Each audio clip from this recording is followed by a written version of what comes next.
तीसरा अध्याय। तीसरे अध्याय में श्री भगवान अर्जुन को कर्म का महत्व, यज्ञार्थ कर्म, कर्म करते हुए कर्म के परिणामों और कर्म के फल के प्रति कोई लगाव या इच्छा न रखने के बारे में बताते हैं। वे कहते हैं कि आत्मा में ही संतुष्ट रहो और दूसरों के लिए उदाहरण बनो। प्रकृति कर्म करती है, आत्मा कर्म नहीं करती। अहंकारवश मनुष्य अपने को कर्ता समझने लगता है। हमारे शत्रु इच्छा और क्रोध है, इसलिए इन दोनों पर नियंत्रण रखना आवश्यक है। यह सब बताते हैं। अध्याय। अर्जुन केशव से कहता है, हे जनार्दन, यदि तू समझता है कि बुद्धि का मार्ग सकाम कर्म के मार्ग से अधिक अच्छा है, तो तू मुझे यह भयंकर कर्म करने को, यह भयानक युद्ध लड़ने को क्यों कहता है? इन मिली-जुली बातों से तू मेरी बुद्धि को भ्रमित करता है। मुझे निश्चित करके वह एक बात ही बता जिसे करने से मेरी अधिक से अधिक भलाई हो। श्री भगवान उत्तर देते हैं, सुन पार्थ, सृष्टि के आरंभ से ही मुक्ति के लिए मैंने दो मार्ग बताए हैं। चिंतन करने वाले या सोचने वाले लोगों के लिए ज्ञान का मार्ग बताया है और क्रियाशील या कर्म करने वाले लोगों के लिए कर्म का मार्ग बताया है। कर्म से बचने से या कर्म को ना करने से तो कोई व्यक्ति कर्म से मुक्ति नहीं पा सकता और ना ही कर्म के त्याग से उसे कभी सिद्धि मिल सकती है, क्योंकि कोई भी व्यक्ति क्षण भर के लिए भी कर्म किए बिना नहीं रह सकता। हर एक व्यक्ति को प्रकृति से उत्पन्न अपने गुणों के कारण मजबूर होकर कर्म करना ही पड़ता है। जो लोग अपनी कर्म इंद्रियों को ऊपर से तो जबरदस्ती रोक लेते हैं, लेकिन अपने मन में उन्हीं इंद्रियों के विषयों के बारे में सोचते रहते हैं, ऐसे लोग तो भटके हुए हैं। वे खुद को धोखा दे रहे हैं। उनका ऐसा आचरण झूठा है और उनकी बुद्धि मूढ़ है। वे व्यक्ति ही श्रेष्ठ हैं जो अपने मन से अपनी इंद्रियों को वश में करके बिना किसी स्वार्थ कर्म करने में लगे रहते हैं।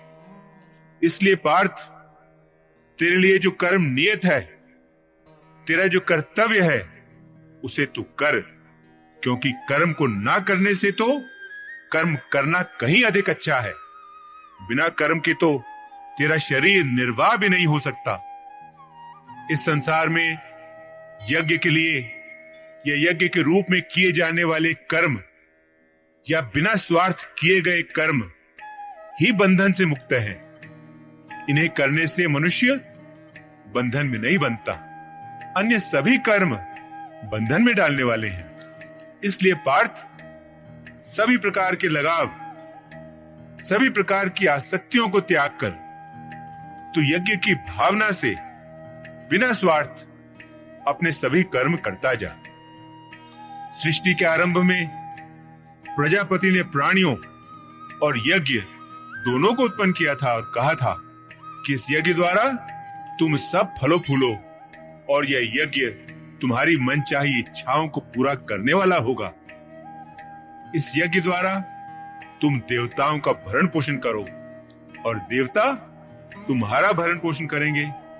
इस प्रकार एक दूसरे का बिना स्वार्थ भाव के पोषण वर्धन करते हुए तुम सब परम कल्याण को प्राप्त करोगे।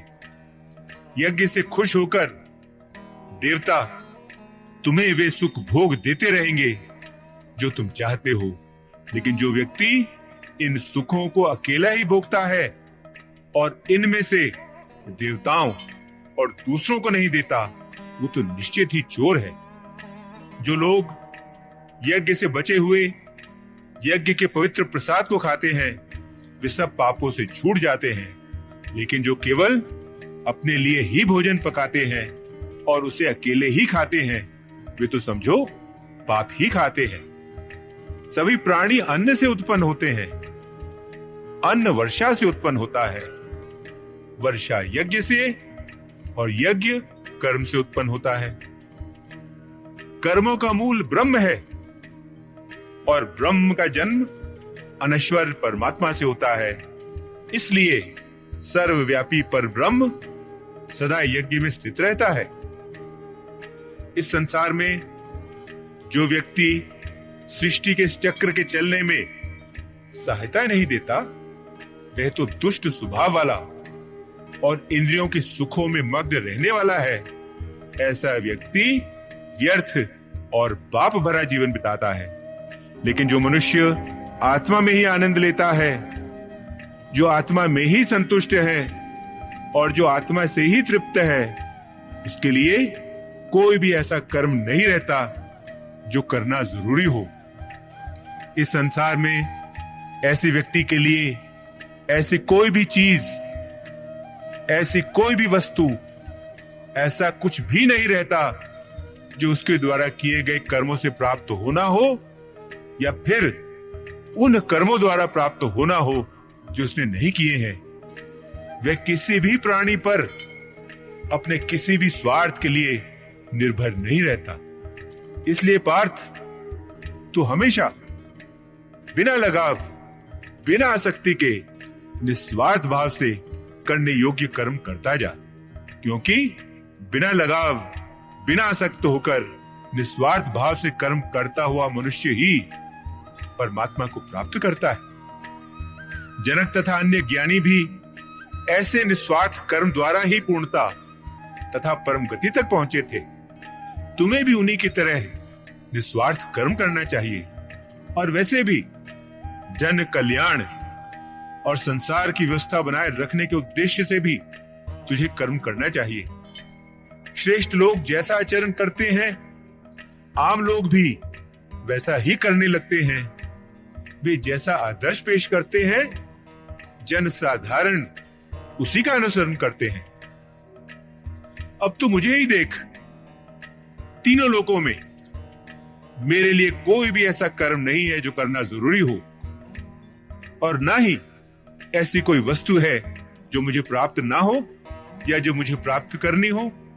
फिर भी मैं कर्म में लगा ही रहता हूं, क्योंकि यदि मैं सावधान होकर कर्म ना करूं और कर्म करना छोड़ दूं, तो चूंकि लोग सब प्रकार से मेरे ही मार्ग पर चलते हैं, वे सब भी मेरी देखा देखी कर्म करना छोड़ देंगे।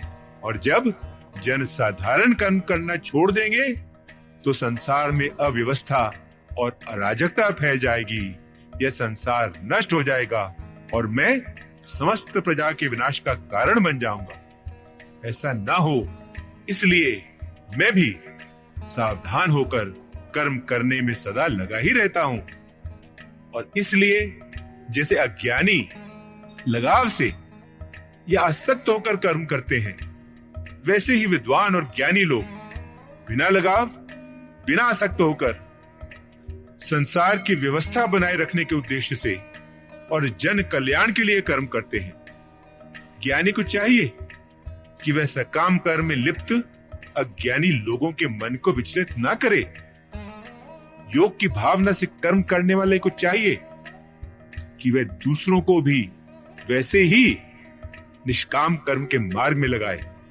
समझ ले कि हमारे सभी कर्म प्रकृति के गुणों द्वारा ही किए जा रहे हैं, परंतु जिस मनुष्य का मन अहंकार से भरा हुआ है, वह उस अहंकार के वश में होने के कारण खुद को कर्ता समझने लगता है कि कर्ता स्वयं मैं ही हूं, जबकि वास्तव में कर्ता तो प्रकृति है। परंतु जो व्यक्ति प्रकृति के गुणों और उन गुणों के कार्य क्षेत्र के भेद के सत्य को समझ लेता है, और साथ में जो यह भी समझ लेता है कि प्रकृति के गुण ही अपने अपने कार्य क्षेत्र में कर्म करते रहते हैं, गुण इंद्रियों के रूप में उन इंद्रियों के विषयों में ही कर्म करते रहते हैं, तब यह जानकर वह आसक्त नहीं होता। लेकिन जो व्यक्ति प्रकृति के गुणों की इन क्रियाओं से भ्रमित हो जाते हैं, वो ही उन क्रियाओं में आसक्त हो जाते हैं, उनमें उलझ जाते हैं, उनमें बंध जाते हैं। सच्चे और पूर्ण ज्ञान को जानने वाले व्यक्ति को उन मूढ़ और अज्ञानी व्यक्तियों के मन को विचलित नहीं करना चाहिए, जिनका ज्ञान अधूरा है और जो केवल थोड़ा सा ही जानते हैं।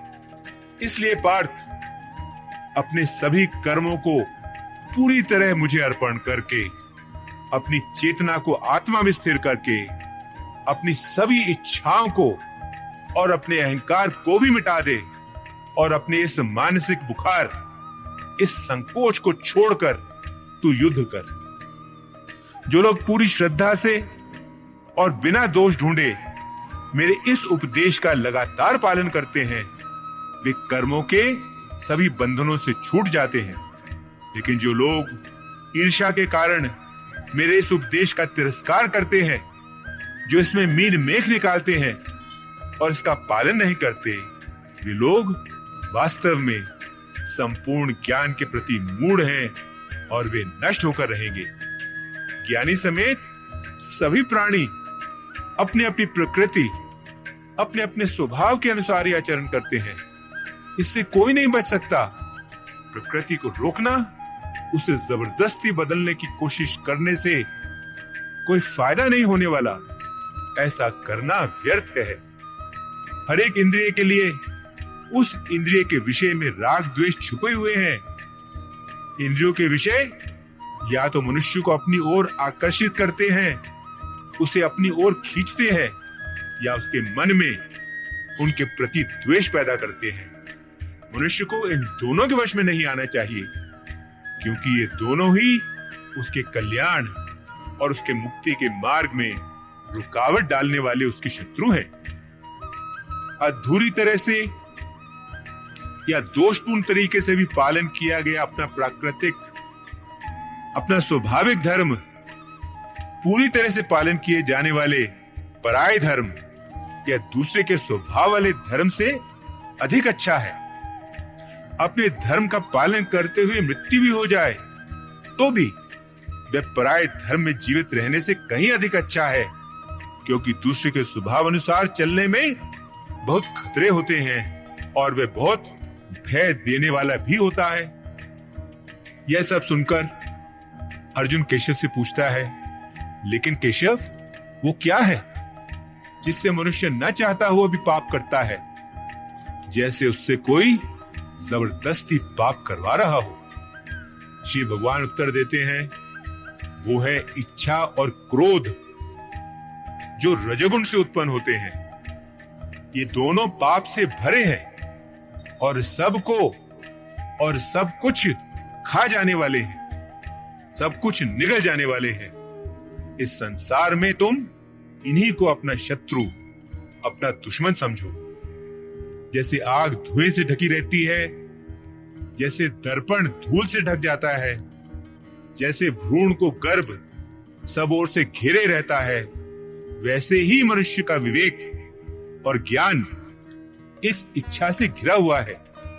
मनुष्य की चेतना और उसका ज्ञान, ये दोनों ही उस नित्य शत्रु और कभी भी तृप्त न होने वाली अग्नि के समान इच्छा से ढके रहते हैं, जिसके कारण वे हमेशा असंतुष्ट ही रहता है। इंद्रियां, मन और बुद्धि इस इच्छा के रहने के स्थान है। इनमें रहकर वही इच्छा मनुष्य के ज्ञान और उसकी समझ को ढक देती है और उसे मोहित कर सही मार्ग से भी भटका देती है। इसलिए पार्थ, तू शुरू से ही अपनी इंद्रियों को अपने वश में रख और ज्ञान और विवेक के इस पापी विनाशक को दृढ़ता से मार डाल। कहते हैं कि इंद्रियां स्थूल शरीर से बड़ी हैं, मन इंद्रियों से बड़ा है, बुद्धि मन से बड़ी है और बुद्धि से भी बड़ी और बलवान है वह आत्मा। इस प्रकार जो बुद्धि से भी बड़ी और बलवान है, उस आत्मा को जानकर तो अपने मन को वश में करके इस आत्मा को उस परमात्मा में स्थिर करके इस इच्छा रूपी, इस काम रूपी शत्रु को मार डाल, जिस शत्रु तक पहुंचना भी बहुत कठिन है। तीसरा अध्याय समाप्त। ओम शांति शांति शांति। ओम।